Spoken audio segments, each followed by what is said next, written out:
اس لیے یاد رکھیے تصوف طریقت، معرفت، حقیقت، روحانیت، پیری مریدی، فقر، کچھ بھی کہہ لیں، یہ رسول اللہ صلی اللہ علیہ وآلہ وسلم کی سنت پر عمل کرنے کے ساتھ ہے۔ حضور صلی اللہ علیہ وآلہ وسلم کے شریعت سے، آپ کے طریقہ سے ہٹ کر کچھ بھی نام رکھ دیں، وہ سب کا سب غلط ہے۔ اور اگر حضور علیہ السلام کے طریقے سے جڑا ہو، حضور کی سنت ہاتھ میں ہو، پھر ہی روحانیت، پھر ہی تصوف، پھر ہی طریقت، پھر ہی معرفت اور پھر ہی حقیقت ہے۔ بلکہ حضرت امام ربانی مجدد الفسانی علیہ رحمت فرماتے ہیں کہ طریقت و حقیقت خادمان شریعت اندھ۔ مکتوبات شریف کے الفاظ ہیں کہ طریقت اور حقیقت جن کو لوگ اپنی روحانیت سے تعبیر کرتے ہیں، حضرت مجدد فرماتے ہیں کہ یہ دونوں چیزیں در حقیقت شریعت کی خادم ہیں۔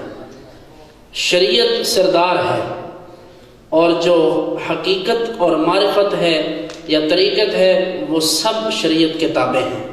اور پھر حضرت مجدد الفسانی علیہ رحمہ نے مکتوبات شریف میں یہاں تک ارشاد فرمایا کہ فردائے قیامت از تصوف نہ خواہند پرسید، از شریعت خواہند پرسید۔ قیامت کے دن تصوف کے بارے میں نہیں پوچھا جائے گا، شریعت کے بارے میں پوچھا جائے گا۔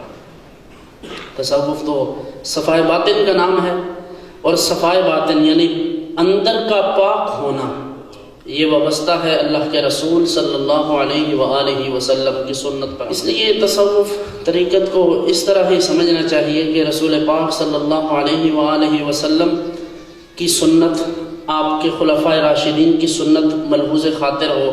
اور پھر شیخ کے لیے بھی ہمارے جو بزرگان دین ہیں، انہوں نے جو شرائط لکھی، شاہ ولی اللہ صاحب نے تو بہت زیادہ شرائط لکھ دی، لیکن جو عام مشہور شرائط ہیں وہ تو 4 ہیں، تو آپ ان پر ہی غور کر لیا کریں، یا آپ اگر اپنی عقل سے بھی اندازہ کرنا چاہیں تو کم از کم یہ تو سمجھ لیا کریں کہ جس کے پاس بیٹھنے سے خدا نہ یاد آئے، دنیا یاد آئے، تو آپ کیا سمجھتے ہیں وہ آپ کی رہنمائی کریں۔